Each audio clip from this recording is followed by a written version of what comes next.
You could be building muscle almost twice as fast right now. I've been training for over 12 years, tried so many different methods, and it's so easy to overcomplicate things and get lost in the process. So what I'm going to do is use my knowledge and experience and break the process down into simple training blocks so that you can understand this. In fact, you would have seen a lot of these exercises that I'm going to be using. Before we get into this, I just want to highlight that whether you're a beginner, intermediate, or advanced trainer, you will benefit from this video. So stay tuned with me and let me teach you how to build muscle in the simplest way. I always advise warming up first before training. A warm-up prepares you for the movement you are about to do. The best warm-up is usually a regressed version of the exercise you're going to be performing, often done with higher reps to pump more blood into the muscles and get them ready for work. So we're keeping it nice and simple. Let's get started from the start. Before any exercise, you want to warm up. How do we warm up? Question that's always asked. What you want to do is you want to basically pick the movement you're about to do, which is a bench press, and find the regressed version of it. All right, I feel warm. There's blood in the muscles, so you can probably start to see a bit of a pump. Let's talk about exercise selection.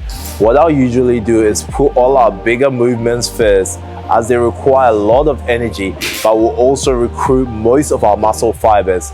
Overall, we want to make sure that we are on full tank when we approach these movements.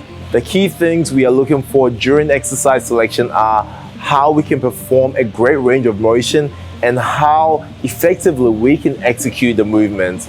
Now, this is where being a beginner, intermediate, or advanced trainer plays on. For example, our first exercise we are doing is a dumbbell bench press. If it's something you cannot perform properly as a beginner, we can go onto a machine, which might be a little bit more effective, and also a lot of control is taken out of the movement. For the purpose of this video, we are going to be doing a dumbbell bench press. After we found our exercise, we want to ensure we can perform a great range of motion, which is our step 2. You want to pick an exercise that can take you through the longest range of motion. In order for our muscles to grow, we need them to work hard. Now, how do you get them to work?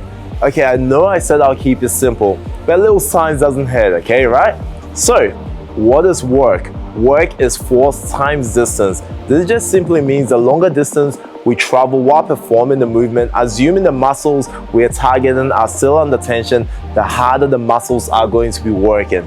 So today I picked chest, you guys know, and the exercise selection is our dumbbell chest press. For exercise, it doesn't restrict my range of motion, and that's the reason why I picked it. So let's talk about range of motion. I've only got 20 kilo dumbbells over here. I'm going to take this through an exercise and show you how we can enhance our range of motion through this workout. Putting the weights over, we're going for about 12 reps for this one. That's our aim. We're going to bring this up and we're going to slow it down on our negative. Very nice, controlled. You can count about 5 to 6 seconds down if you want. Come down as low as possible and up. Remember, I'm using very lightweight for this one. Nice control.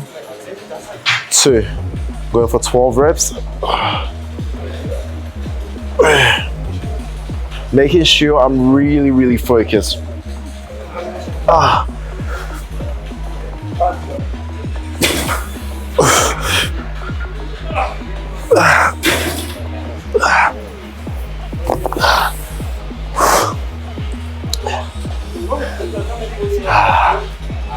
Feeling good, feeling good. I see a lot of people going to the gym, but they do not hydrate enough, okay? If you want to get a pump in the gym, you have to drink water because a lot of your muscles is actually made up of water. So you're missing out on some great workouts. Plus, there's also a theory that when you are dehydrated, you lose a bit of strength. So you've got every single reason to drink water. And of course, how good does it taste? Yeah! Ooh!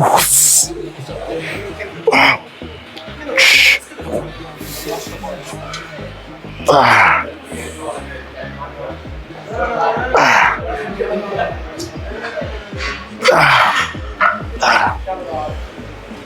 Oh, it's good. Feels good. I can start to feel the blood flowing. I can feel the pump, baby. Let's go.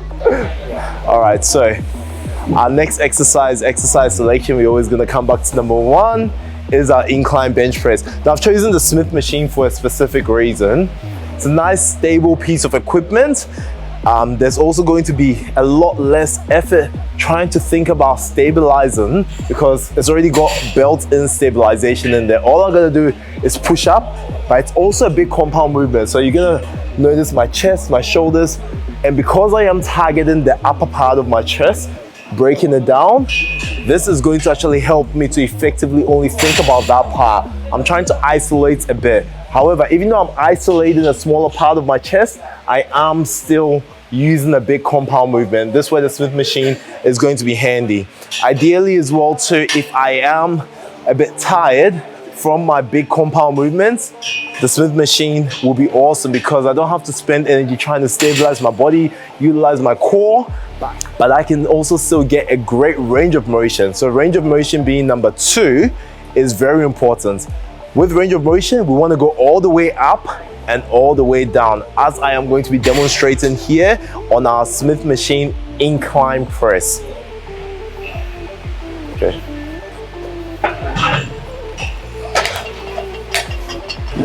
Now the good thing about not having to control this as much is I can still load this up pretty good, even though I'm working with a great range of motion. Okay.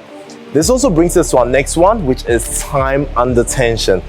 With this movement, we want to be going down about 5 to 6 seconds in our eccentric or our negative phase of the movement. Why the eccentric?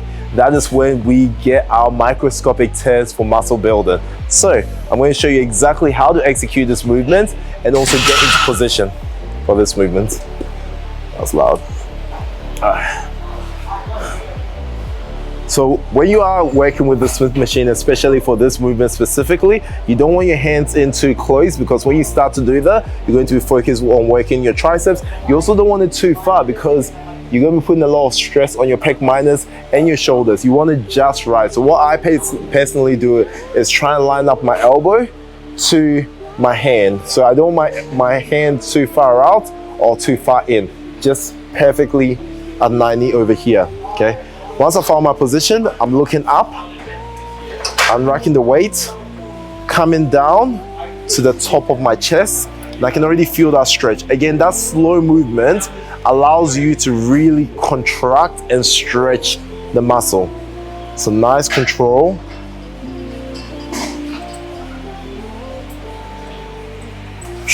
See how I'm getting that nice full range of motion here? This is very important. Nice full range, down and up. Now when you get down here as well, when it comes to range of motion, you do not want to stop here because you lose momentum. You also lose that tension on the muscle. So what you want to do is, if you are struggling with there, because a lot of people come down and bounce it off, which actually takes a lot of pressure off the muscle, what you can do is when you get to the bottom of the movement, just before your chest, you can pause. So unrack the weight, come down just before your chest, pause. You still are keeping tension on the muscle, and bring it up.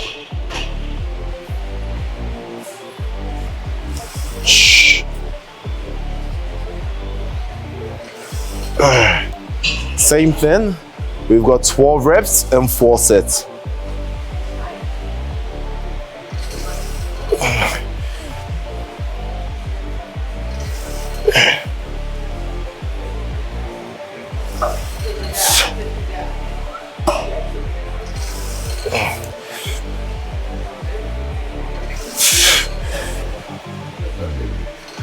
Oh, that felt good. So, hitting the upper chest, why is it important? I think a lot of people often find that it's very easy to develop the lower part of their chest and the mid part of their chest, but a lot harder to develop the upper part of the chest.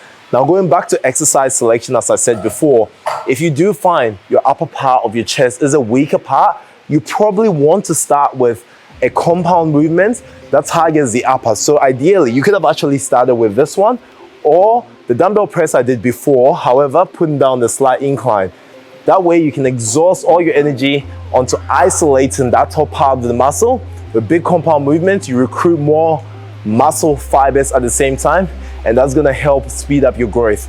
So that's a little tip here for you. I told you there's gonna be lots of tips in these videos. Stay tuned with me and drink your fucking water. Do you know what? I love a good chest day.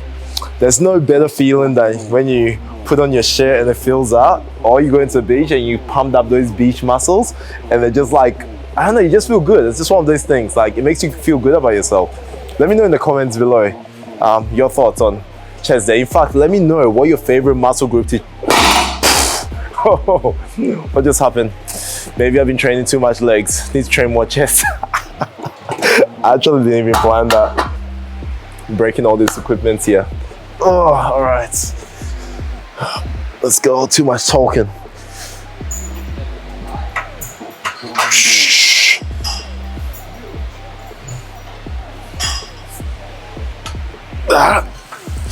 Ooh. Ooh.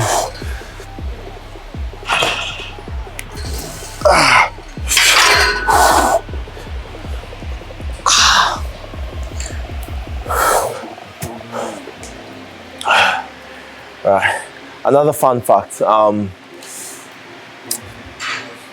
if you guys want to cop a singlet like this is from Right Away Apparel, so check them out.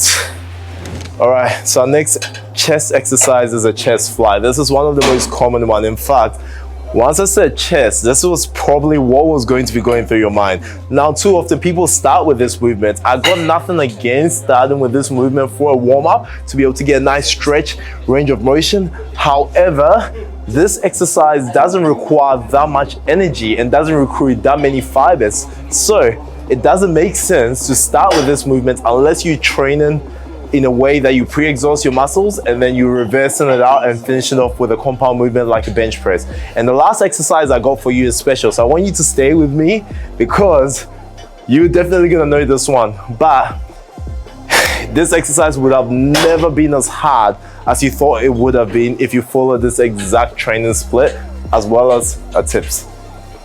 All right, so chest fly.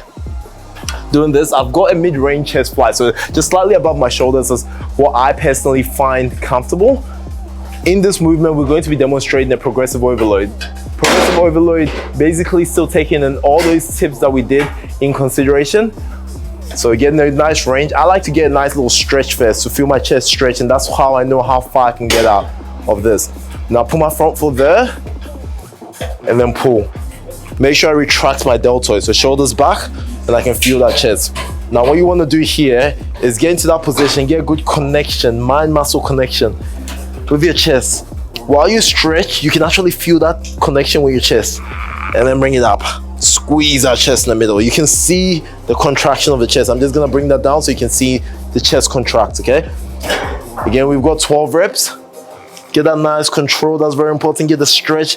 This is probably one of the best movements for chest where you can actually get a nice full range stretch if you are not using plated machines. So it's very important to maintain good mind-muscle connection. Now, what is mind-muscle connection? It's literally what it is. Connecting your mind and muscle together. That also means you're focused while you're training. Now, it's harder for me to be focused while I am talking, so I'm gonna get into my focus mode, my zone. So if you see me with a resting bitch face in the gym, it's not because I hate you or anything. It's just because I am focused and I'm struggling properly too.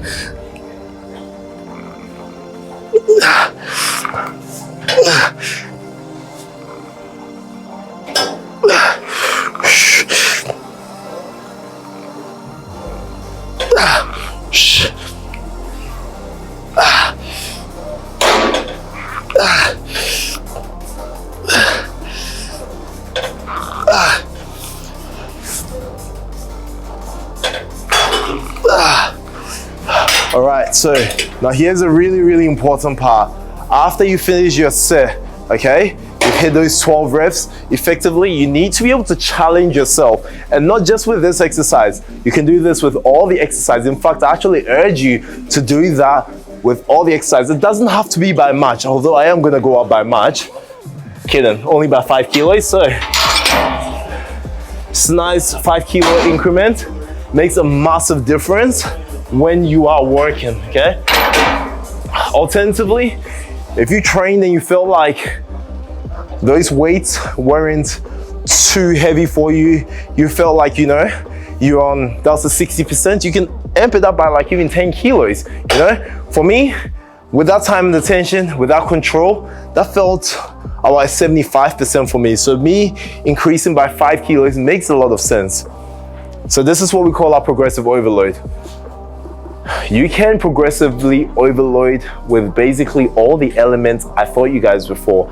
Our time and attention, where we slow down that.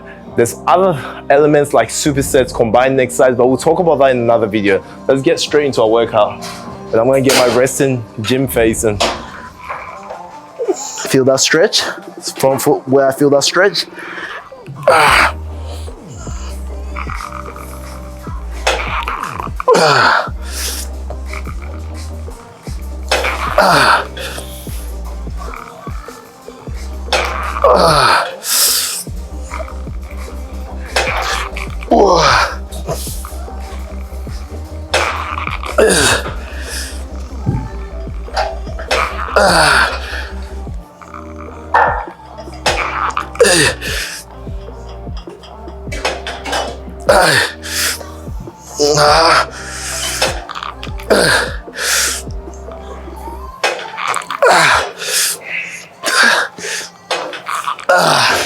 All right, now I'm sure you're wondering why all that screaming through that workout. Look, sometimes you might see someone screaming on small weights in the gym. Just know that one, they're focused. Two, they could also be working with time and attention. So that 2 kilos that you think is light, over the amount of time, when we slow down those movements, that could be a lot heavier. And like I said before, guys, don't take my word for it. Try it out yourself. And let me know in the comments below how pumped you're feeling. All right, let's do some nutrition 101. So it's not just lifting weights in the gym, it continues at home, and I'm sure you guys would have heard that before. So let's talk a little bit about nutrition and our food we eat. Now I'm going to keep this simple again for you, okay? There's something called a maintenance. Now what our maintenance basically is the total amount of energy that we're putting into our body versus the total amount of energy we're expending.